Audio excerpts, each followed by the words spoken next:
Well, NCAA players on college scholarships might not be crippled with student debt, but pretty much the rest of the post-graduation population is.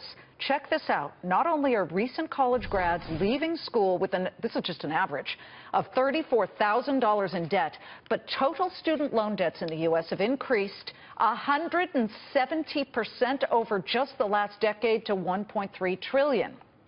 Yesterday, New York's Federal Reserve President Bill Dudley issued a very frightening warning of mounting delinquent student loans. He says this debt could hurt everyone's economy here in the U.S. for years to come.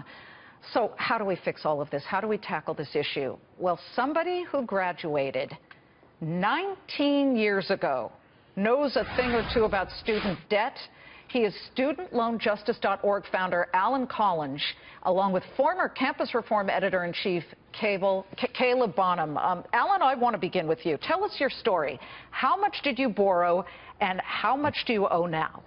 Sure. I borrowed $38,000. My loans were improperly slammed into default. And very quickly, that $38,000 turned into $100,000. That's when I began to do a lot of research on the system, which landed me on 60 Minutes and elsewhere. Today, I'm being billed for something like $200,000. And what are you doing? How often do you pay? How much do you pay every month, if at all?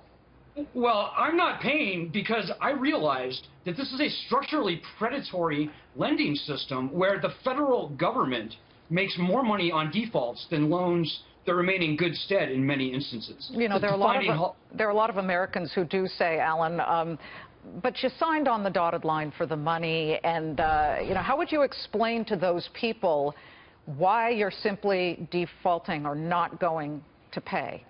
Yeah, and I agree. If you borrow money, obviously you need to pay it back. However, this is a predatory lending system where the government makes a profit on defaults.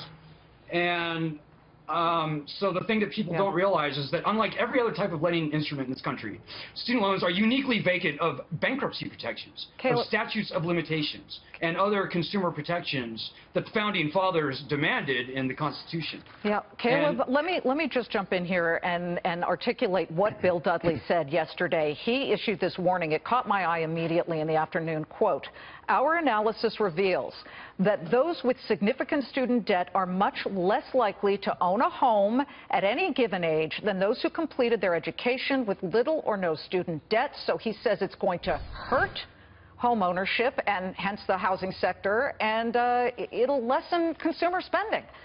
What are we doing about this? We are creating a bunch of indentured servants. We really are. We really are. You know, but it all depends on the position that people are in. You know, I graduated and paid off my student loans altogether, and, you know, home ownership is still a dream, and that's because of the rising costs of houses. Within the millennial generation, you are seeing student loan, though, absolutely cripple our generation. But you know, the concept of implementing consumer protections, yeah, there's an element of that needs to be taken into consideration.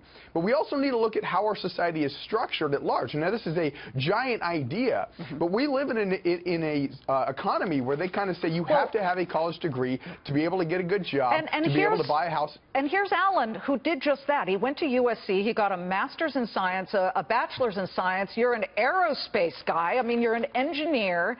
You're not some schlub out there, and look what has happened to Alan. So President Trump has said he has a solution, although it's not in play yet. Pay more over the first 12 years once you get that first job, and even if you owe more after 12 years, you're done. That's it. What do you think about that, Caleb? Well, ultimately, I don't believe that there should be a system in place that automatically forgives debt that you take on. In that case, that's not how a functioning economy operates.